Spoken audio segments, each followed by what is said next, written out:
Oke, halo semuanya. Sorry karena jarang ngepost terkait dengan dunia perekrutan. Memang lagi hektik banget ya dunia perekrutan saat ini, apalagi sebelum puasa. Ya pasti banyak teman-teman yang mencoba melamar pekerjaan baru sembari nunggu THR cair. Harapannya biar bisa nanti THR cair, bisa pindah tempat baru, penghasilan baru lagi, jabatan baru juga. CV yang bagus biar bisa lolos HRD tuh kayak gimana sih? Oke, sebelum kita bahas CV yang bagus, sebenarnya di sini uh, apa ya? Kita lihat dulu nih yang diberikan CV, maksudnya yang dicantumkan di CV-nya ini apa? Gitu. Kalau kamu fresh graduate, kamu lulusan baru ya cukup kamu memberikan beberapa poin tentang keaktifan kamu di universitas atau mungkin kamu punya selama kuliah punya project atau apapun itu bisa kamu cantumkan aja atau freelance juga it's okay gitu. Namun untuk teman-teman yang memang sudah punya pengalaman ya, punya pengalaman background di beberapa perusahaan, beberapa bidang, nah itu wajib banget untuk dicantumkan gitu. Nah, eh, sebenarnya setiap HRD atau recruiter itu memiliki nilai sendiri untuk bisa menilai CV. Mereka punya POV-nya sendiri untuk bisa menilai si CV ini. Gitu. Jadi nggak semua recruiter itu pola pikirnya dan cara pandangnya sama ya. Gitu karena setiap recruiter beda-beda. Ada yang dia wajib melihat foto, ada yang dia nggak wajib. Tanpa foto dia it's okay. Ada yang sangat detail sampai jenis kelamin, sampai apa namanya uh, pendidikannya SD sampai SMP nih. Ada yang melihat seperti itu, tapi ada juga yang just simple it is. Kayak sesimpel itu aja. Kayak cuman sekedar pendidikan terakhir ya udah terakhirnya aja. Universitas atau SMK atau S2 seperti itu. Terus ada juga beberapa rekruter yang memang sangat detail ya, kayak misalkan dia di posisinya itu setiap perusahaan harus eh, mencantumkan job desk-nya, daily to day-nya, achievement-nya, kayak gitu. Jadi memang setiap rekruter memiliki POV yang berbeda gitu ya, memiliki penilaian yang berbeda juga. Kalau saya pribadi, saya lebih menilai sebuah CV itu dari ininya ya, isinya. Isinya nggak harus padat, isinya nggak harus gemuk, tapi jelas. Per poin ada dan nggak harus di semua dijabarkan gitu. Kayak nanti saya akan taruh ya di video ini contoh CV yang oke seperti apa. Dan biasanya saya ketika ada CV dan ada kandidat yang ingin mengoreksi atau ada teman-teman yang ingin koreksi CV gitu ya, saya pasti akan koreksi. Saya pasti akan memberikan note-nya.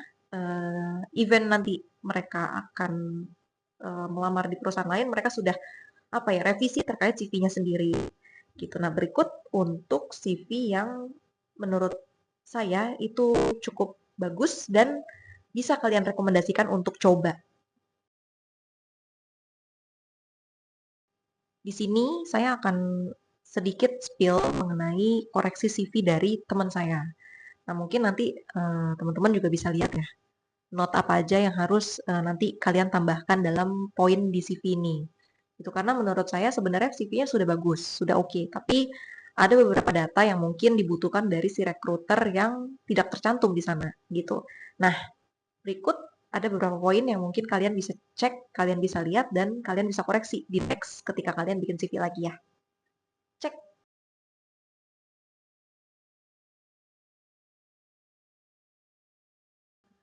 Oke, tadi sudah lihat ya dari apa hasil koreksi dari CV salah satu rekan saya, teman saya juga, itu banyak catatan merah dari saya. Nah, em, sebenarnya balik lagi ya tadi ke poin awal bahwa POV-nya si recruiter itu berbeda-beda. Nah, ini kita akan bahas mengenai POV umum yang akan dilihat oleh si recruiter. Oke, yang pertama tadi kan kita lihat foto ya. Mungkin kalau foto cerah it's okay, tapi kalau over light itu kurang bagus juga ketika nanti print out-nya keluar gitu. Karena nanti akan pecah, akan burem, akan nggak kelihatan dan lain-lain. Jadi usahakan foto senormal mungkin aja untuk pencahayaannya gitu. Lalu Untuk apa, data awal itu kayak misalkan data penting ya, itu kayak nomor telepon, email, alamat domisili, stay di mana. Nah, itu wajib tuh dicantumkan. Tapi dari CV yang tadi, itu ada yang kurang, yaitu adalah tanggal lahir. Nah, kenapa penting tanggal lahir? Kayak misalkan contoh 18 Juli 97, 1997. Berarti kan kita bisa ngitung nih usianya. Saat ini di tahun berapa, dia usianya di berapa. Gitu. Karena eh, sampai saat ini pun banyak perusahaan yang memang masih melihat umur gitu, walaupun bukan menjadi patokan utama ya. Tapi kan kita itu menjadi dasar kita juga nih untuk menyeleksi dari teman-teman job seeker gitu. Jadi usahakan nanti ketika nyantumin CV dicantumkan juga untuk tanggal lahirnya gitu. Oke, masuk ke tahapan selanjutnya. Tahapan kedua yaitu pengalaman kerja. Kalau tadi dilihat dari CV contoh sebelumnya yang banyak koreksi itu pasti teman-teman lihat banyak coretan di bagian pengalaman kerja gitu ya. Kenapa banyak coretan? Karena cara penulisan pengalaman itu agak gimana ya, agak sulit kalau kita mencantumkan seluruhnya gitu. Seluruh job desk maksudnya gitu. Nah, posisinya juga posisi antara nama PT dengan jabatan juga mempengaruhi juga ya.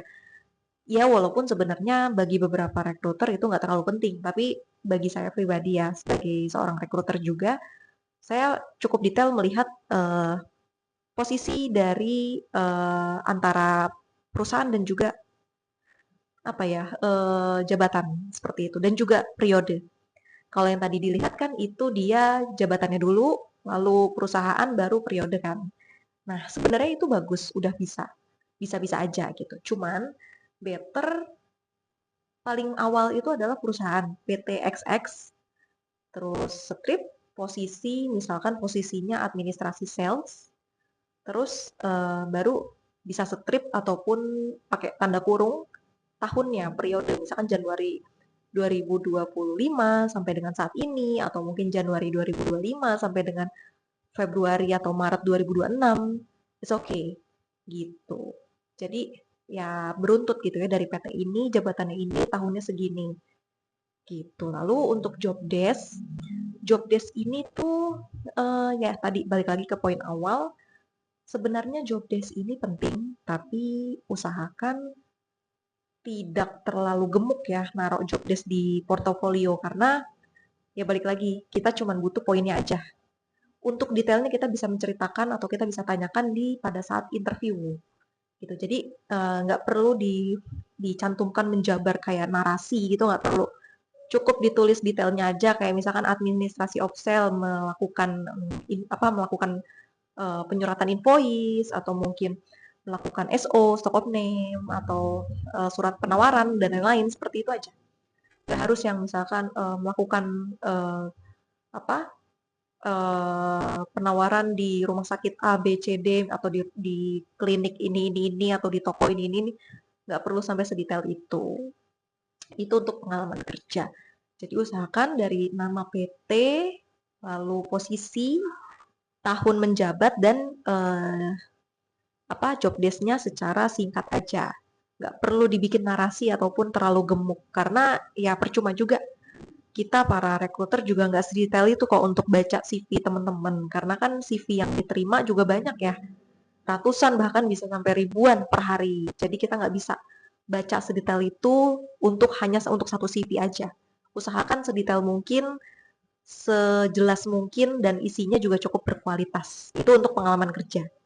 Kita buat beberapa posisi yang mungkin diwajibkan ataupun dibutuhkan bukti achievement gitu ya, atau bukti pencapaian. Kayak contohnya sales. Sales itu kan dia butuh pencapaian kan, biar dia bisa upgrade di perusahaan selanjutnya gitu. Nah, untuk pencapaian ini teman-teman bisa taruh di setelah pengalaman kerja. Itu bisa ditaruh aja pencapaiannya apa. Misalkan di PT XX saya mencapai target achievement-nya itu selama periode 2021 sampai 2023 saya over target sebanyak 150% dengan nominalnya misalkan 10M per tahun. Nah, itu baru jelas. Gitu. Itu untuk pencapaian di bawah. Terus lanjut lagi nanti poin kedua di PT mana gitu ya, dan itu seterusnya seperti itu. Kalau misalkan pencapaian itu kan pencapaian nominal gitu ya. Tapi kalau pencapaiannya berupa bukan nominal seperti ada nge-create apa namanya sistem baru atau membuat perapihan administratif itu juga nggak apa-apa dimasukin aja di kolom atau di bagian achievement gitu. Karena uh, achievement itu nggak melulu mengenai angka gitu ya. Kalau angka itu kan memang wajib ya untuk sales ya, sales and marketing karena mereka bergelut di dunia angka gitu.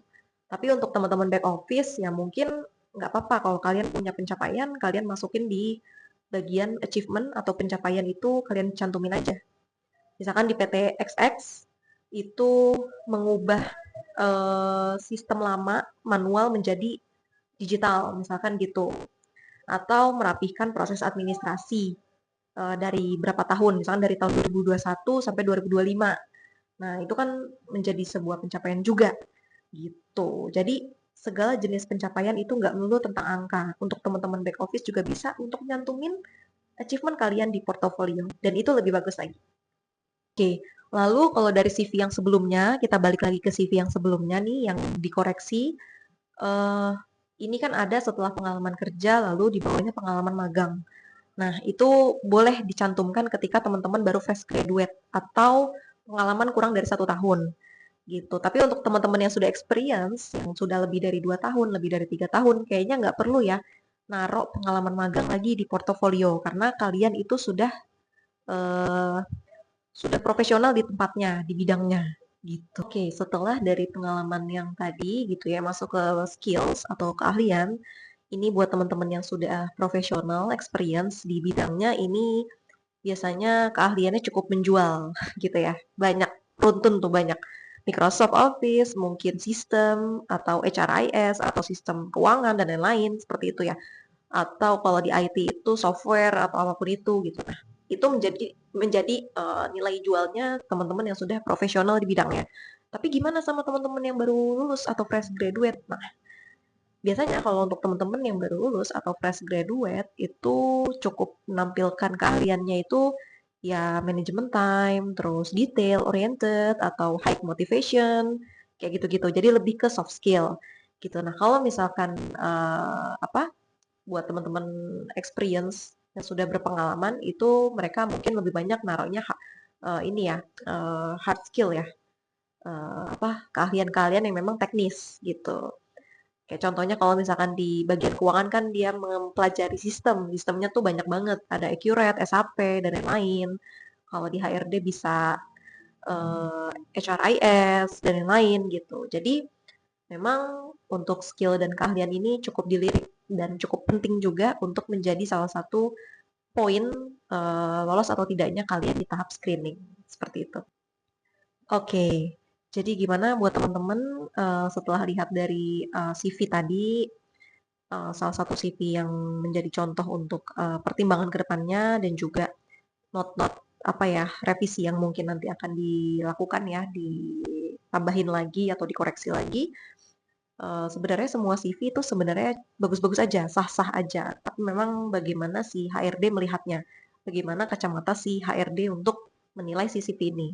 Kalau saya pribadi ya pasti saya akan melihat sebuah CV atau portofolio itu bentuk yang cukup simple, namun informatif gitu ya.